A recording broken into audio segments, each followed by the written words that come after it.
Welcome to the Post-Pandemic Freedom Show brought to you by Bold Molders. I'm Dr. Wayne Buchanan here enjoying my time with my friend. Joshua Shafran, who's also my friend and yours and Wayne's friend too. We are a little giddy today. And, I can't blame us because we've been doing the pre-chat, and I really am digging this whole topic today of the zero factor. I mean, coming from a Yeah. very math background, it of course intrigues me where you're going with this idea, but where are you going with this idea of the zero factor? Well, I don't know about you, but um, have you ever had this experience where you're doing all of the right things?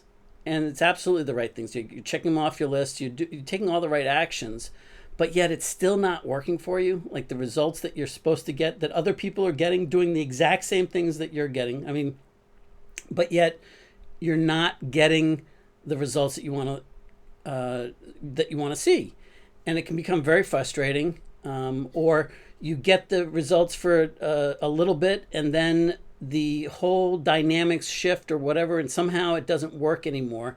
Yet it seems like there's always some people that are getting the good results. Like somehow the universe is smiling just on them, and not on us, not on you. Yeah, that was for me for years, that was marketing. Like I got stuck there watching other people do the thing. I'm like, I can do that. I do it. Nothing really happens. What's the difference? Why is their marketing work getting and mine isn't? So, And you were doing yes, the I same. totally. You were doing the same results. Talk to me about that.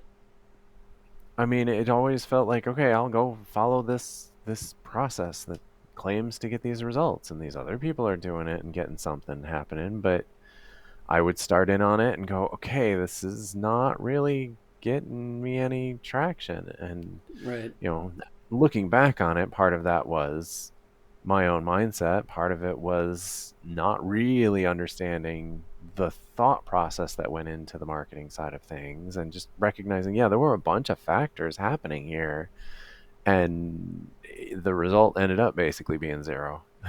Yeah, and it's frustrating because, like, you're extremely well versed. It's not a matter of your expertise isn't good enough. It's not a matter of you're not a good learner. You're a phenomenal learner, and you can execute with the best of them. You know exactly how it has to work for you personally to be able to digest the information that you're getting and be able to then execute it.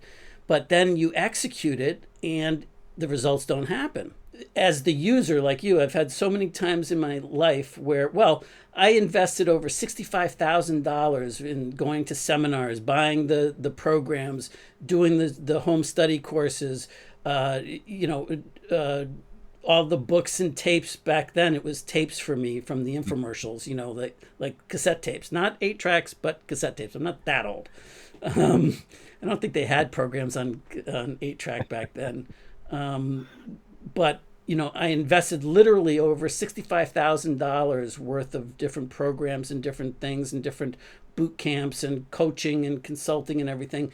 And not that it was bad. I got lots of great things, but I didn't get the success that I was looking for. I didn't get the results that I was looking for until much later. And that's the zero factor. Then much later, I had the business success that I wanted to see, and then I made and did my first really big breakthrough in business success. Ended up generating a little bit better than $50 million in gross revenues from the business model that I helped create, and it would always leave me kind of scratching my head the opposite direction, where I would have two people that were clearly smart, gifted, the same drive, the same ambitions, from their own point of view. There was nothing lacking on either of them sides, but yet somebody would take the program and run with it and be able to implement and get phenomenal results. And another person would take the same program, the same coaching, the same training that I was giving them, and they weren't able to get the same results. Yet, pretty much everything else going into it, well, you can pretty well be guaranteed that there's some sort of zero factor at play now. Is there anything that you would add or want to add before we kind of start drilling down on this? I mean, I know that we're a little of what you've got coming up, so I think all my stuff is in the queue for you'll hit it. And if not, then I'll ask then. Okay, fair enough. The zero factor is simply this: anything multiplied by zero equals what? Zero. Zero, right. So what when we're getting those results, when we're seeing that when the marketing isn't working, but everything else is, when we're working our butt off and we're still not getting the results that we want to get, or when we're getting a little bit of results and then it snaps back, you can be rest assured that there's a zero in the equation somewhere. And what we've gotten real good at is the outer game work. In other words, the specialized knowledge, the tactical things, the what to do, the give me the game plan, give me the techniques, teach me all of the things that I need to learn about marketing, teach me all the things that I need to learn about running the business, teach me all the, and then I'll just make my list, check it off, and I'll execute. And so what's happened is that we've gotten really, really good at it. And let's say that this is set at a million. 1 million. $1 million. And let's say that we've gotten really good at the outer game, at the tactical things, all of the things that we've got to do, the training programs, and we know them better than the experts that are teaching them. We could teach them better, and truly better than they could, because we have unique insights. And so let's say that we're really at that 1 million factor, but what we have forgotten about is the things like the inner game, the things like your courage, your confidence, your clarity, all the things that we talked about in previous episodes, the C by 3 flywheel, your ability to deal with that. Well, if that's not in check, if your inner game, we have here the confidence, the inspiration, the ideas, the beliefs in yourself that you can do it, that you are worthy of the things that you want to achieve, that you deserve to be manifesting the goals that you have for yourself. With us high achievers, the imposter syndrome plays a huge factor in we're doing all the right things, we're driven to have success, but yet we feel like an imposter inside. So that's part of the stuff that's working against us. And so if this happens to fall to zero, then we've got this side times the million that we've worked so hard for, that's now times zero. Well, now we're getting all the overall results are zero. And that's where the snapback loops come from. That's where the frustration comes from. All of that lives right there from inside of the zero factor. And it's that you've got to enter the mastery zone from both sides. Now, before I get into the good news side of this equation, and you're going to love this part when you start to see the mathematics of it, it'll blow your mind, I think. It did mine at any rate. But Wayne, you, in our pre-planning, when we're getting kind of giddy, you brought up something that I hadn't seen before. Yeah, I was realizing that in that same pattern of, if X is the problem, then we're doing Y. The idea that all of these things, the inner game, outer game, any of the outer game factors, any of the inner game factors, if we think of all those things as if we just add them all together, then it makes complete sense that we'd spend lots of time on the thing that's in front of us that we're willing to engage with, that's easy to do, air quotes easy, to learn and pick up those tactics, and not really think that it's a problem that we may ignore that inner factor or this other aspect. But, it makes good sense.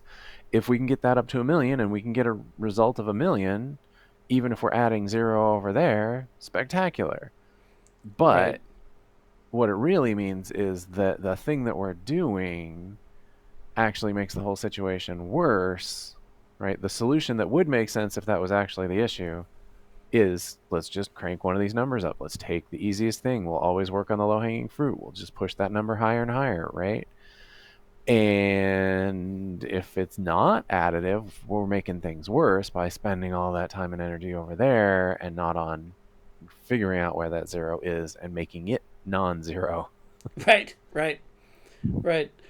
And that's what I was alluding to. That's the good news side of this equation, is that if you just make a modicum of progress, because where we've been focused our whole time is on this side of the equation.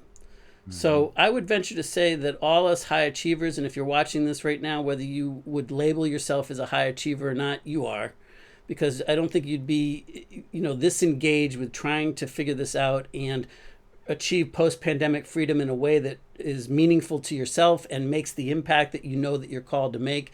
All of those things are driven by wanting to make a difference, but also wanting to achieve big things. Well, my guess is that this is not the first time that you've attempted to grow and improve yourself to solve this problem. So I would venture to say that a million, as the factor that we're putting over here, is probably conservative for most of us right now. We've been working really, really hard, especially with the pandemic, that caused us to and forced us to deal with this stuff. We didn't have a choice but to get better and better here, and that's what also, frankly, leads to burnout. If you don't have this side in conjunction with it, then you're going to burn yourself out at the same time. So, what is the fun part of all of this is that if you make really small improvements, like let's say that it's not even a full integer, but let's say it's 0.0000000001, like 0.00000001 improvement on your inner game stuff. And by the way, I know this is generalized right now, inner game and outer game, and don't worry, we got you.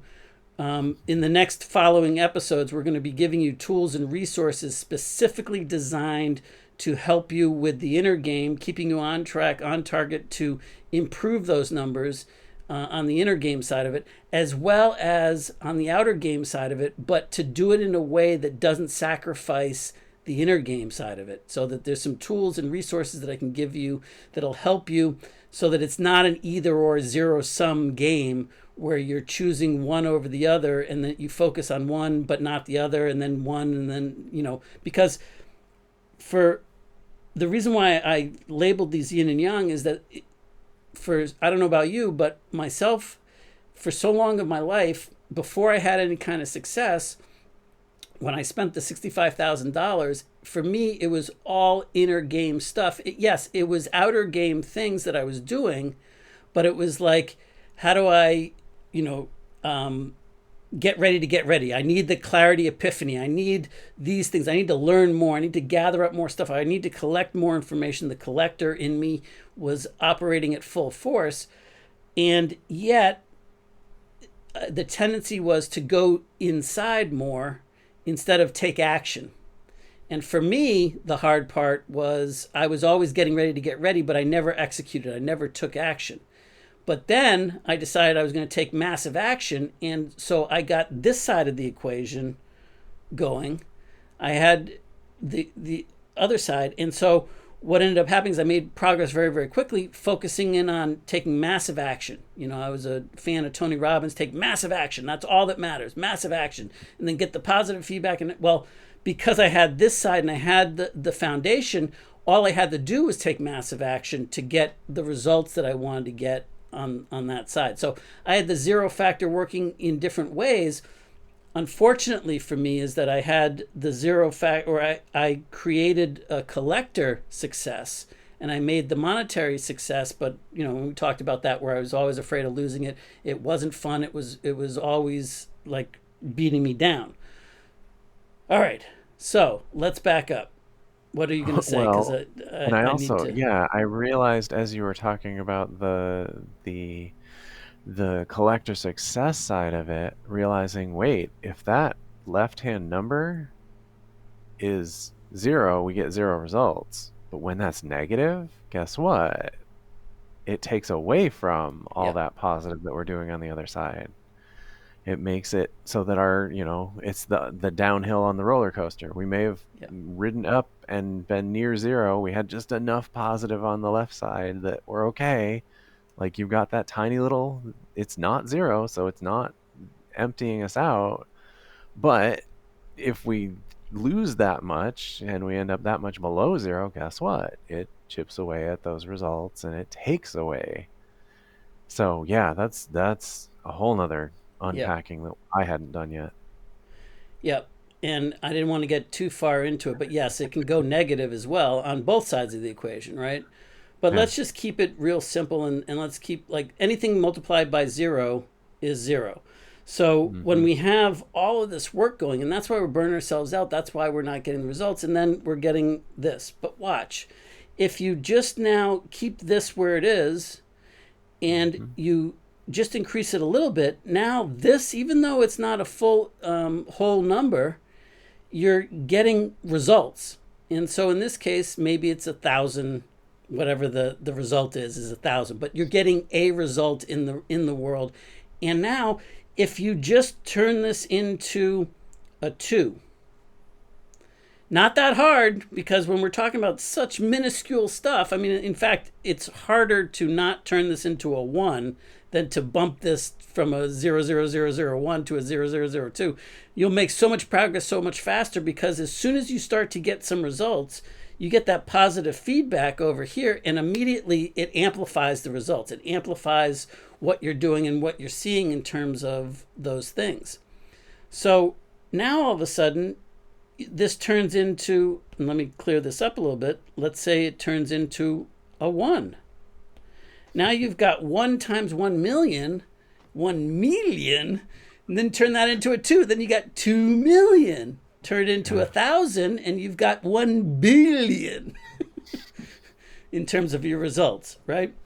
So the point of all of this is that very often we're doing one of these at the sacrifice of the other, instead of focusing in on both, moving towards the mastery zone.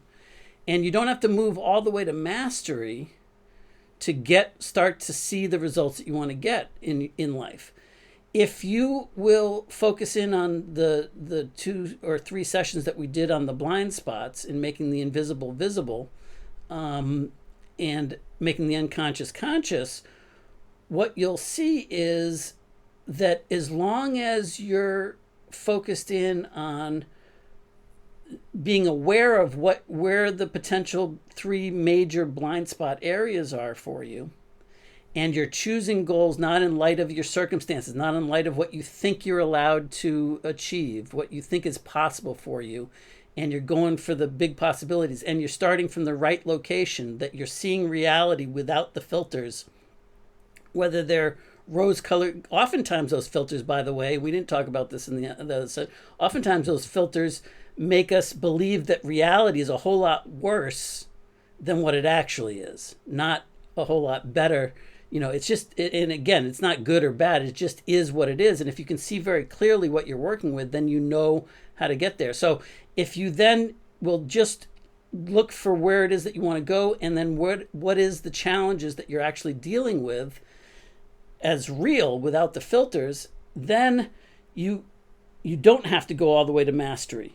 You can, as long as you're making progress on both sides of this, it will be meaningful. It will be building your courage, building your confidence, and building and adding to the clarity. And you will have that flywheel helping you, supporting you, so that you can simultaneously work on these things on both sides of the equation and keep it there. So the big piece of the how, or the homework, is to see where in your life this is syncing up for you. Where now, I don't believe that any of us have an actual 0 on either side of the equation. We've got stuff that's working, and we've got stuff that could use some tweaking, could use some improvement. The problem is that we have a tendency to play the zero sum game, right?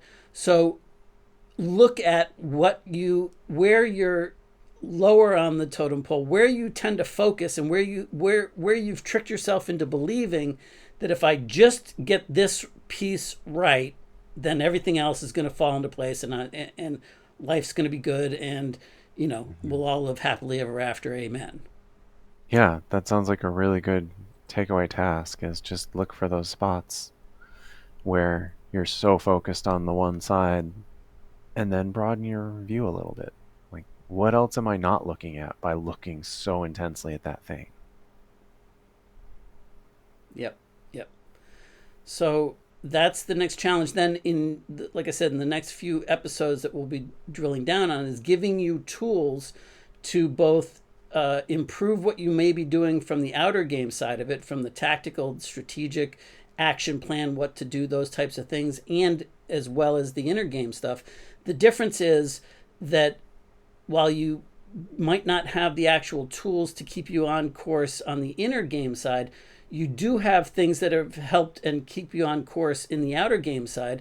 I just want to make sure that help you tweak that so that it's not at the sacrifice of your inner game. So those are the tools and resources that we're going to be doing in the next few episodes, starting with the keeping you on course so that you don't fall back into the collector mentality on how you can execute your outer game tactical things that you want to do in terms of implementing those things in the world that we're talking about here.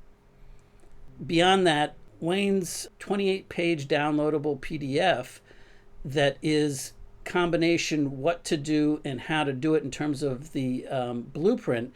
It's an actual playbook, step-by-step playbook that you can fill in the blanks and make it specific to your needs, like what it is so that you can start to take this information and put it into action specific to you, but put it into action from both sides of the zero factor, from the inner game and the outer game sides of the equation, so that you get the results in an even format. And you can get that playbook by going to postpandemicabundance.com, and that'll take you directly over to Gumroad, which is a service that we're using, that you can download the PDF report and send it to your Kindle if you prefer to read it on that. But you will probably want to do both, because you want to download the PDF so that you can print it out and write out the worksheets accordingly. So, anything to add with that, Wayne? No, I think we've got a good overview of the mastery zone from the concept of the zero factor, and I know we've got some other things in the queue to dig into more detail. So I'm looking forward to those particular tools that I know you've got in mind. Sounds good. Well, then until next time, bye.